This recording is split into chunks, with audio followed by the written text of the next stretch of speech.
بسم الله الرحمن الرحيم والصلاة والسلام على سيدنا مولانا محمد وآله وصحبه وأزواجه وذريته أجمعين. اللهم ربنا أرنا الحق حقا وارزقنا اتباعه وأرنا الباطل باطلا وارزقنا اجتنابه. اللهم أرنا حقائق الأشياء كما هي. ربنا زدنا علما وعملا وإخلاصا يا رب العالمين. اللهم انصر أولياءك في مشارق الأرض ومغاربها. اللهم انصرهم على عدوك وعدوهم إنك على كل شيء قدير. اللهم فرج عنا وعن إخواننا في مشارق الأرض ومغاربها. اللهم نفس كربنا وكربهم وثبت أقدامنا وأقدامهم والطف بنا وبهم يا أرحم الراحمين يا رب العالمين رحمتك يا أرحم الراحمين آمين آمين يا رب العالمين. Okay, so Wolff and the first years, Wolff and the first 50 years of German metaphysics. It's a book by Corey Dyke, Metaphysics, and reviewed by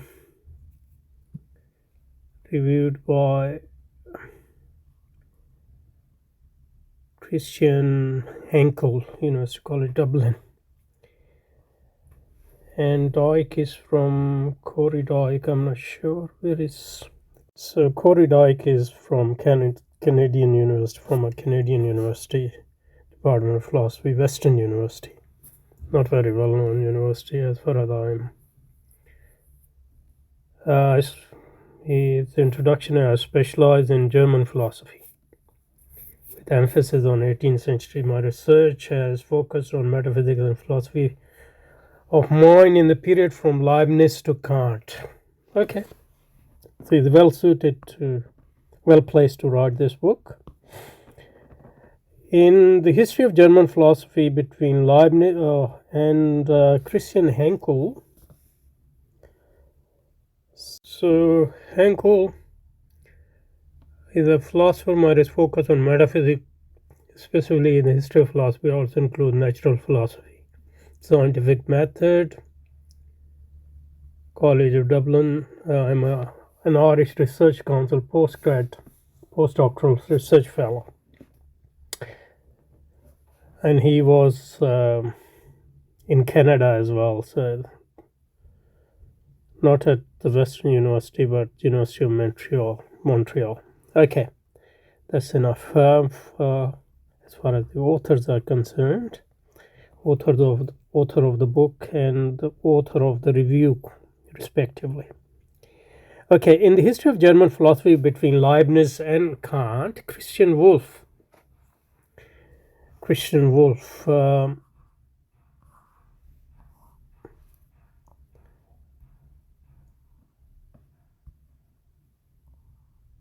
1679 and 1754,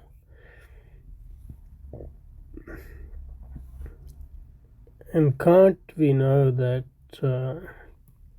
Kant died in 1804, was around 80 years old. So what is his exact date of birth? So 1724, that's Kant.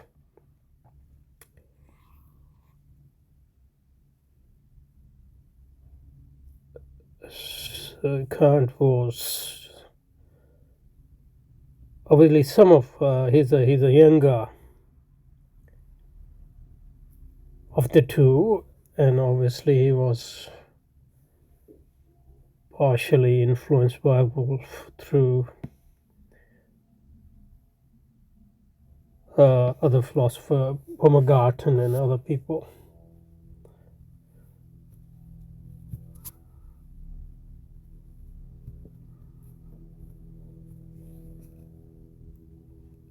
So Baumgarten, Gottlieb, just the name Gottlieb, beloved of God or God loving. how even in 1800, 1700, 18th century, uh, Europe was still very much a religious civilization. Gottlieb Baumgarten was born in 1714, so he just didn't live too long. So what happened to this? And obviously, for all these three, the important figure is. So they are basically 18th century figures. Wolff, Baumgarten, and Kant, and they, in a way, they are students and disciples of Leibniz, Leibniz is always Gottfried. He's Gottfried. He's a friend of God. Leibniz was born in 1646, died in 1716. So that's the previous two generations, I guess.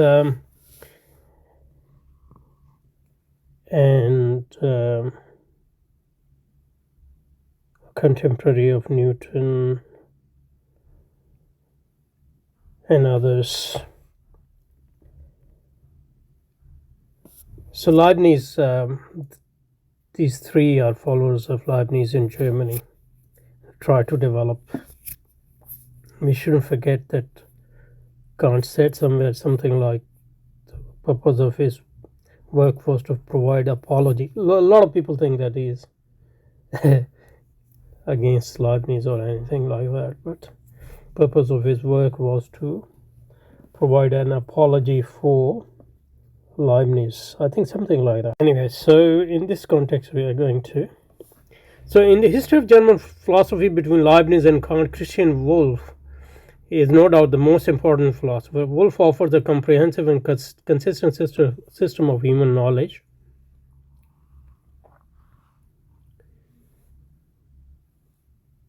Human knowledge that extend to mathematics, logic, metaphysics, physics, natural theology, ethics, law, and politics. So when we talk about human knowledge, when we talk about the conception of knowledge, when we talk about human knowledge, we talk about two different things: conception of knowledge and knowledge as in different branches of knowledge, different disciplines. He's talking here about the second, but obviously that involves the first as well. Okay. Corey Dyke's aim in his book Wolff and his first year of German philosophy, German metaphysics, is to offer a reappraisal of Wolff's philosophy and its importance for the German intellectual landscape for roughly 1700 to 1750, which will cover Kant's youth, but not his early youth anyway, but not his mature philosophy as well. Kant obviously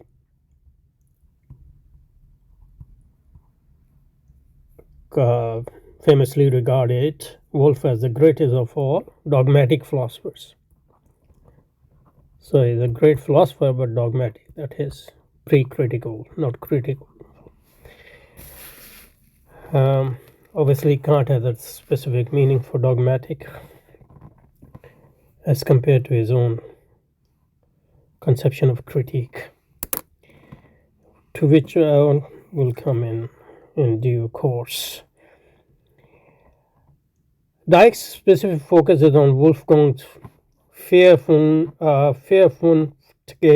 Gedanken von Gott, der Welt und der Seele, des Menschen, auch allen Dingen überhaupt. Simply called Deutsche Metaphysics. So Basically, it's rational thinking about God, world, and soul of the man, and also everything which belongs to it or is related to it. That's a rough translation of this book. It is Wolff's book, which is generally known as Deutsche Metaphysik, or in English, German metaphysics. And of course, this is German metaphysics or Deutsche Metaphysics, and his other book, which is called German Logic or Deutsche Logik, which has similar title, vernünftige Gedanken von der Kräften des Menschenverstandes und ihrem richtigen Gebrauch, etc. Anyway, this means that he excluded Wolff's Latin volumes that were intended for learned circles throughout Europe. Dyck's work is laudable effort to restore the important role that Wolff played in shaping German philosophical and intellectual thought, like hardly anyone before him. Dyck's work is laudable to restore the important. I guess he means in English language,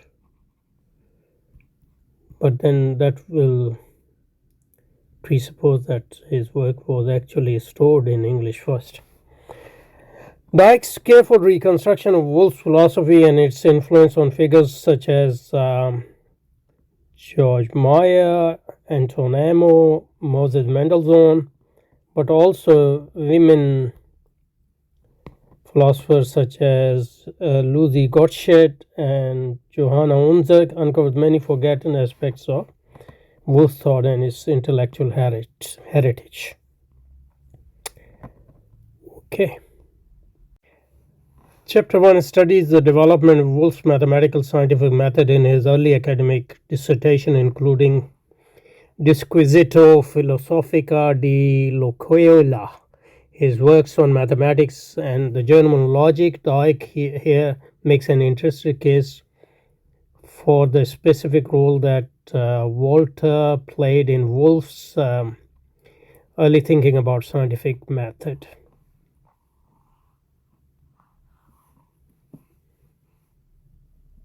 Fried Walter von Tischenhaus was a German mathematician, physicist, politician, and philosopher, born in 1651 and died in 1708.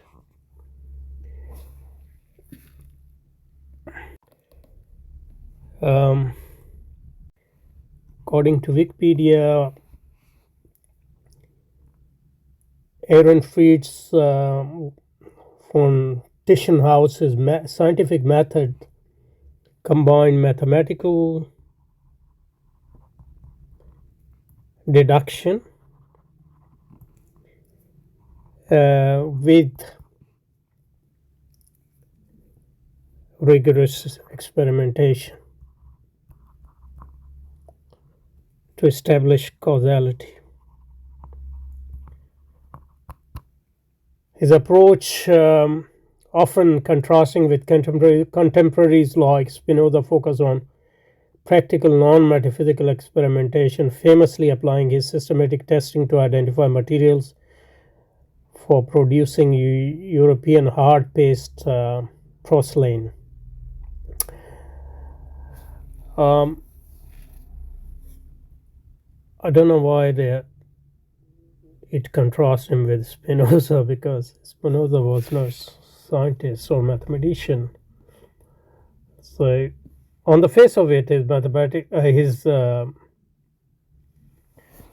his method sounds very similar to Newton, but obviously we need to know a bit more about. According to Rutledge entry on him, He sought to orient scientific progress toward mathematical precision, applying algebraic experimentation to solve physical problems, such as his work on transformation of polynomial equations. He developed a three-step method focused on overcoming causal equivocity,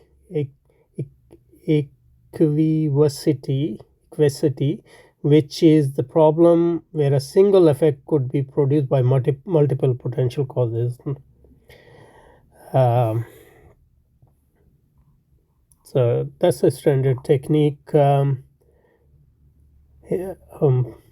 His methodology was highly pragmatic, aiming for tangible outcomes like manufacturing porcelain, as described in the. Anyway, so this gives us some idea of what this scientific method was, which impressed Wolff. This is a much needed addition specifically to English scholarship on Wolff. However, the exposition of Tresham-House's philosophy, mainly his Medicina Mentis, is comparatively short. I guess he means exposition of philosophy in Dyke's book. This also makes the ensuing case for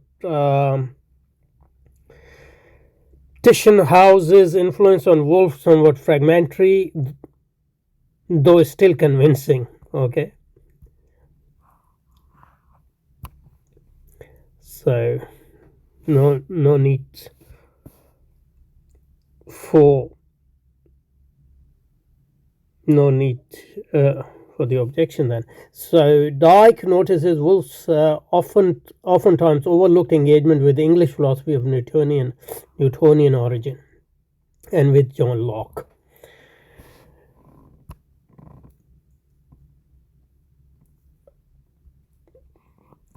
And as we know, Kant and other German philosophers, as is aware from, as is obvious from the work of, as is clear from the work of Beizers and others, there was a two-way traffic between English and German philosophy from 17th century, 16th century onward. This is both exciting as well as fruitful for the future research on Wolff. Dyke closes the chapter with an analysis of Wolff's scientific method in the German logic, based on definition, axioms, postulates, and propositions, geared toward solving theoretical and practical problems alike. Okay, so towards Wolff's account is shown to crucially rest on experience, and therefore must not be reduced to mere rationalism.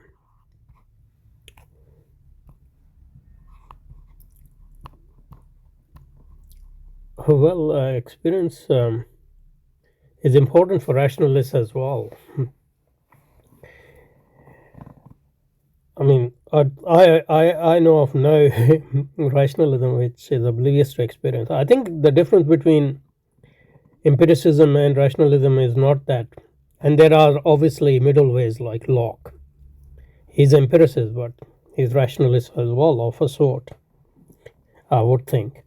I think the distinction between rationalism and empiricism is more of their conception of experience and the role of what people often call innate ideas in structuring that experience, etc. Even, for example, a person like Plato, who is a rationalist par excellence, you can't say that it has nothing to do with experience, because it's through the experience that it's insufficiency in explaining reality and its mutual inconsistency of experience that leads him to postulate or figure out or discover the world, the abstract world, which is accessible to reason alone. finally, the first chapter sets the stage for the subsequent of Wolff's metaphysics. The chapter could have included more of the scholarly literature to clarify Wolff's scientific method and its early philosophical influences further. These studies are inter alia. These studies are extremely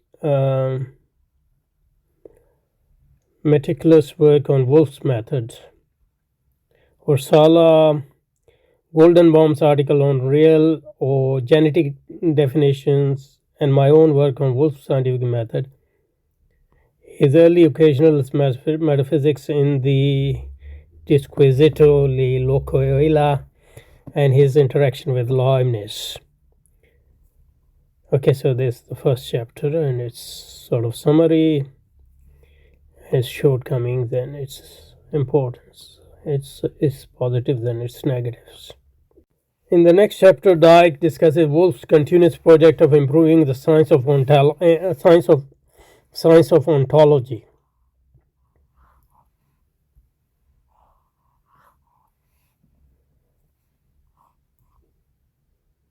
Through clear and distinct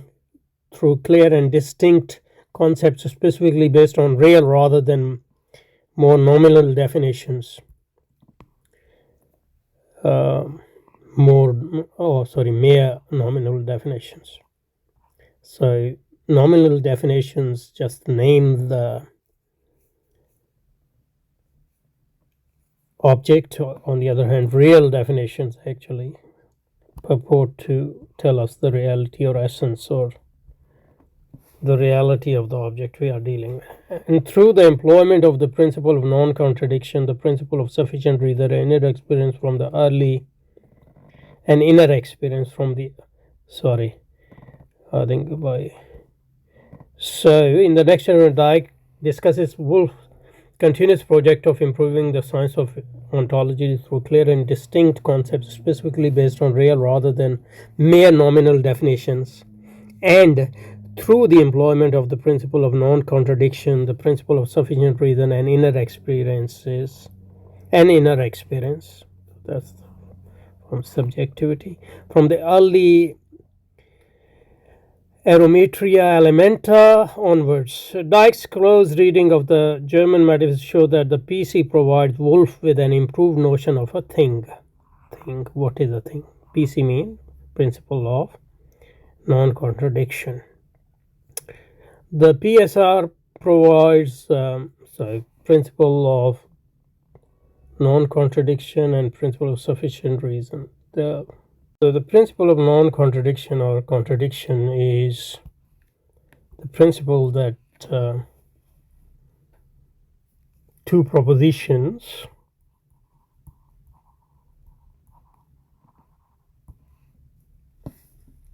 cannot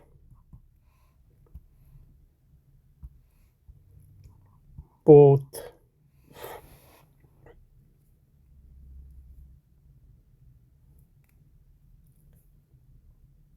two propositions that are contradictory cannot both be true simultaneously. In the same sense,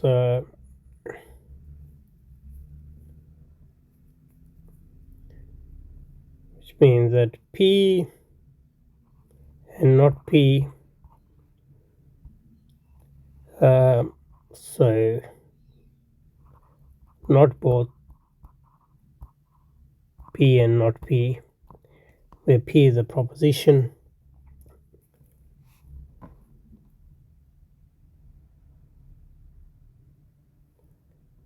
So they can't be and not be or can't be true. Although they are two different things, truth and be, but if we are talking about truth of their existence.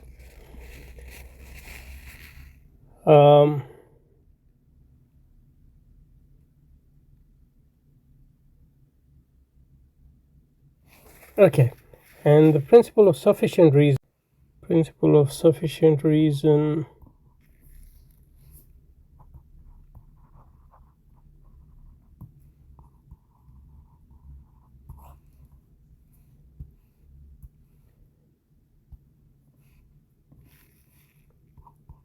maintains that everything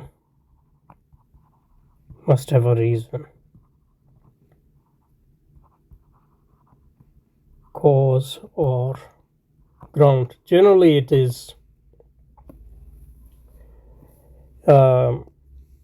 associated with Leibniz, but it's obviously goes, way. It's older than and goes way back than Leibniz, but in its current form, or is more famously associated with Leibniz. Basically, it says that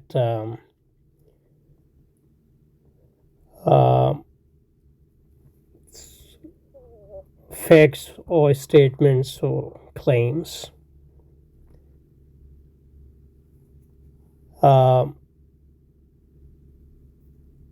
so facts cannot be real and statements cannot be true without sufficient reason why they are true and not otherwise, or why they exist and not otherwise, for example. And basically it is built on the assumption that there are no brute facts of the sort which Wittgenstein, I don't know whether he believed in brute facts or not, but when say the world is as it is, that's just the brute fact. But for Leibniz, there must be a reason. Because there is a world, there must be a reason that it is rather than not. That it exists rather than, not existing.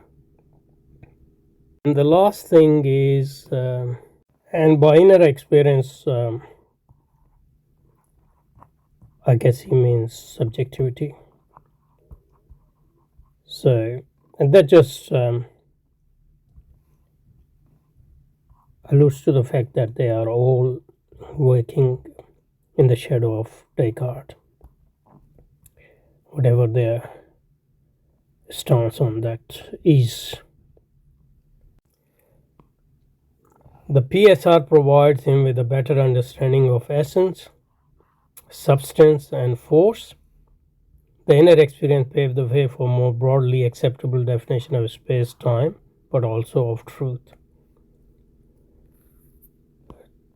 That is Wolff. The principle of sufficient reason provides the basis for understanding essence. What is the essence of a thing? Substance and force. And principle of subjectivity explain space, time, and truth. That's already, we can see where this would lead to Kant developing, space-time as a form of intuition and truth in a way. PSR, obviously, Kant doesn't accept PSR as it is, but it doesn't totally reject it either. So, in chapter 3, Dijk continues his close reading of German metaphysics, and he argues that Wolff's work is largely pneumatology, a doctrine of immaterial substance or spirits. That would be very Leibnizian. Yeah, monads are immaterial substances, in that it gravitates around the attempt to provide a real definition of human soul. In so doing, Dijk shows that how Wolff departs from Leibniz in interesting ways, specifically in providing an empirical foundation of cognitive reflection based on sensation. A significant issue that remains is whether Wolff is successful in giving a real, that is, genetic definition of the soul.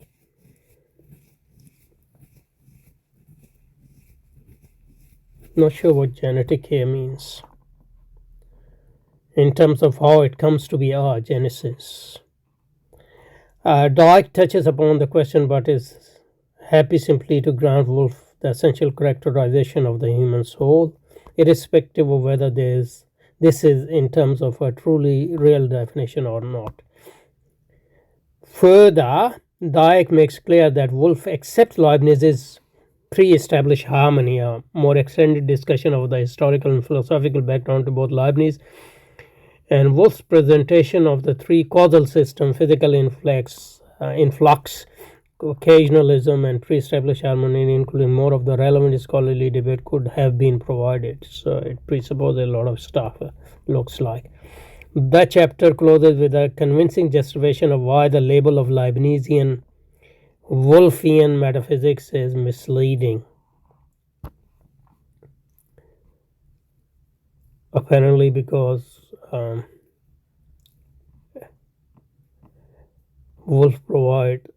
Wolff account of cognitive reflection is based on sensation, while Leibniz is purely irrational. I'm not sure. Okay.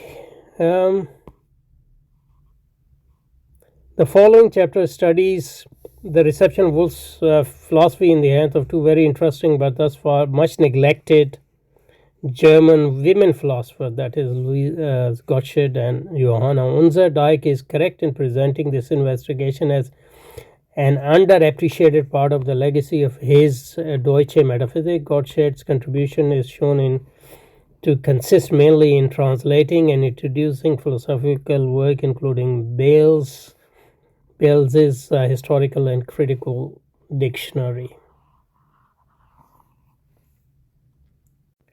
Unser, in turn, is concerned with comprehensive presentation of Wolff's speculative thought in an essentially aesthetically moving way, thereby opening up Wolff's philosophy to a wider and also female scholarships. Chapter 5 is dedicated to critical reception of Wolff's philosophy in the hands of Lange. Dike does a fine job in tracing back the Pietist movement, to which Kant's parents belonged, to Philipp Spener, and its development in the hands of August Hermann Francke. Lange's own thought leads him to oppose Wolff's philosophy. This is principally because Wolff, according to Lange, shows too little concern with improving human condition in practical and theoretical respect, and because Wolff's allegedly necessitarian philosophy threatens human freedom, understood as indifference, or so Lange has it. Dike's effort to take seriously Pietist thought is laudable. It seems that the most of Lange's positive thought consists either in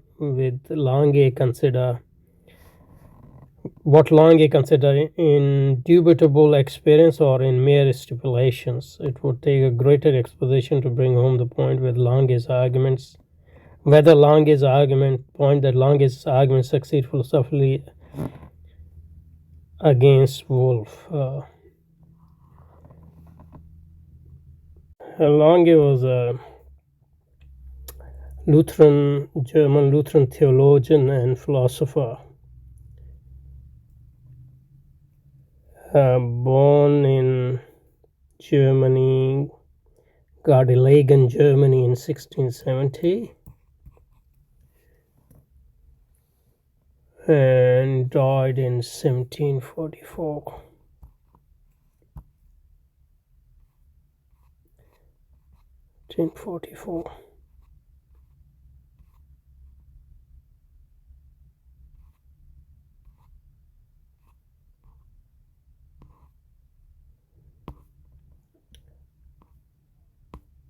A bit younger than Leibniz, and a bit older than Wolff, Lange. Okay. The following chapter studies the reception of Wolff's philosophy in the hands of two very interesting German philosophers. We have already done that. In the next chapter, Dike analyzes Wolff's two attempted proofs of the PSR. and their inspiration in Leibniz thought, and specifically Leibniz's controversy with Samuel Clarke. On behalf of Newton, Dike shows further that two dimensions of PR must not be conflated. Okay, the PSR as a metaphysical principle, which is primarily concerned with causation. Why it's called metaphysical? And the PSR as a principle of cognition. That's how we acquire knowledge. So this is more about justification. This is more about genetic, what he calls. While authors pertaining to Partiscam, notably Friedrich Hoffmann and Crusius, reject the former dimension because it threatens genuine human freedom. As relying on ungrounded first free action, they don't accept the latter dimension. They do accept the latter dimension, that's a good distinction between the metaphysical principle, that's explanation of reality, why there is something or nothing. On the other hand, as a principle of knowledge, that's how we acquire knowledge and justify our knowledge. That principle is useful according to these authors. Hoffman, that might be useful, that might be relevant to Kant. Hoffman emerges as a perhaps surprisingly fierce defender of PSR as principle of human cognition in his Vernunft Lehre, his book on logic. Okie. Chapter 7 investigates Wolff's account of sensation in his empirical psychology and parts of his rational psychology. Notably for Wolff, sensations are conscious representations of the world around us. Sensation or sense data, because sensation is an ambiguous word.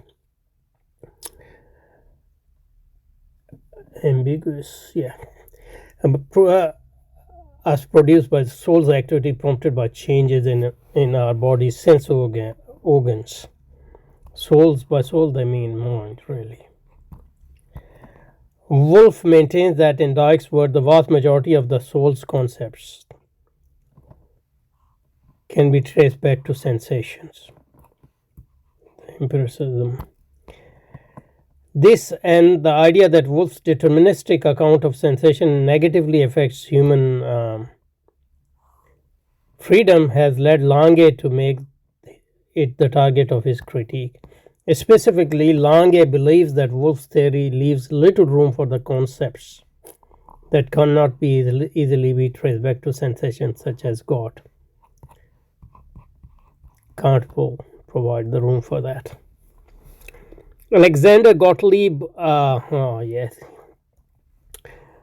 Baumgarten and Anton Wilhelm Amo in turn tried to remedy some of the perceived shortcomings of Wolff's account by developing lower faculties of soul, which would be, I guess, influential in Kant, because Kant has empirical self and rational self, and you have sensation, understanding, and then you have reason. On the other hand, that could have been including one author that could have been included in the chapter because of his sophisticated critique of the Leibniz Wolffian account of sense perception is rational psychology. Sense perception in rational psychology is Gottfried Plockett. Also, interestingly, the last prominent defender of occasionalism in early modern German philosophy. occasionalism is, sort of occasionalism is associated with Descartes' French contemporaries, I'm forgetting the name now, but also with Berkeley, and much earlier with in Muslim Ilm al-Kalam, Ilm al-Kalam with Ashaira, for example.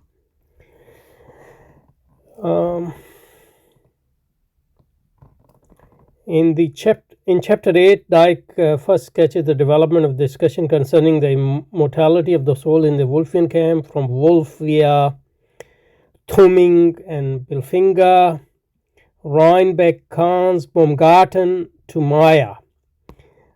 For most of these authors, the constitutive elements grounding the immortality of soul were its natural immortality, its spirituality, and its personality. Natural immortality, not sure what it is, while Wolff emphasized the soul's theoretical capacities, post-mortem corpore res, to cognize God. Pietists like Andreas Rudiger criticized this notion on the basis that it understates the disembodied soul's practical capacities, its moral status and freedom, which would be remedied by Kant, I guess.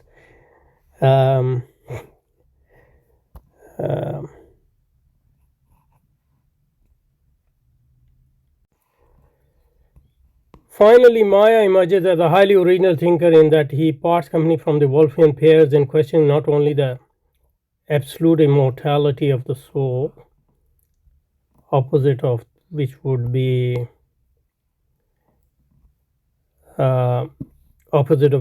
entail contradictions. That also is Kant's position, isn't it? But moreover, doubts whether at least at the theoretical level, doubts whether the hypothetical immortality of soul, depending on certain circumstances, including its compatibility with the best of all possible, can be proven.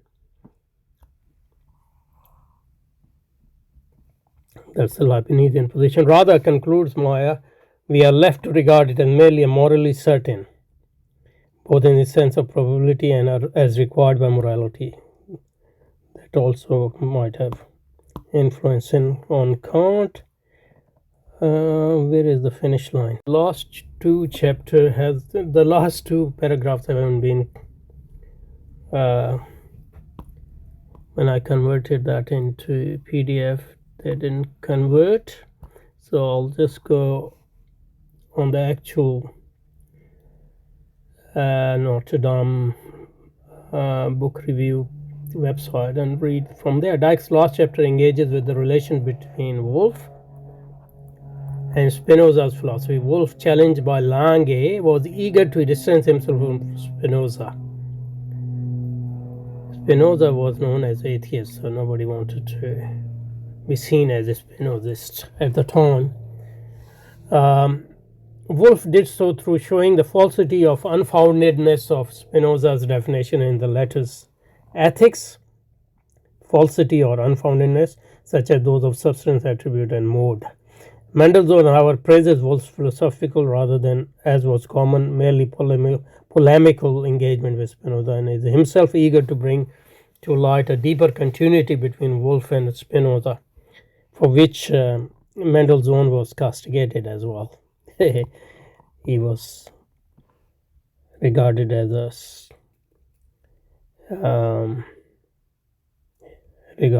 a what's the word, closet Spinozian or Spinozist.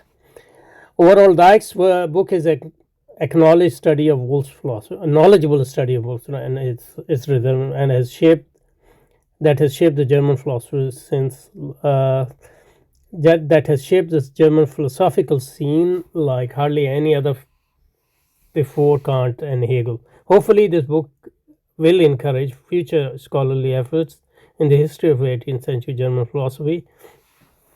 He means in English, before Kant's critical project, including perhaps a detailed monograph on Wolff's Latin works, including additional figures like Knudsen, who was Kant's teacher, Roche, Blocket, and Forme.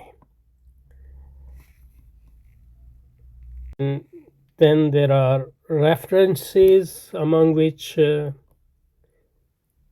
last four are the reviewers' books. Henkel's Grounding on the World, the Dimension of Occasionalism in Early Modern Germany. Another book that was a paper, I think.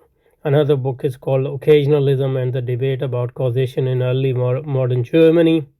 And then there's a paper in Mind-to-Mind Communication and the case of intermental occasionalism.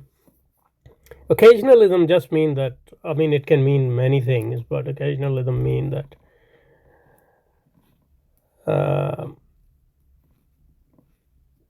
for example, in Berkeley's occasionalism, ideas and the existence is occasioned by the ideas in the mind of God, for example, or the relation between mind and body is occasioned by God connecting them, or some higher mind connecting them, etc. The Laws of His Kind, Christian Henkel, Laws of His Kind, Godfrey Plockett's occasionalism and the grounded sense.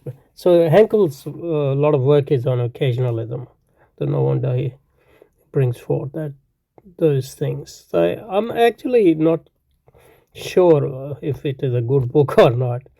The review doesn't make that much clear. Anyway, subhanakallahumma wa bihamdika nashhadu an la ilaha illa anta nastaghfiruka wa natubu ilayk. Wa salli wa sallim ala sayyidina Mawlana Muhammad wa ala ali sayyidina Mawlana Muhammad wa barik wa sallim. Subhan rabbika rabbil izzati amma yasifun wa salamun ala al mursalin walhamdulillahi rabbil alamin. Rahmatika ya arhamar rahimin. Amin amin ya rabbal alamin.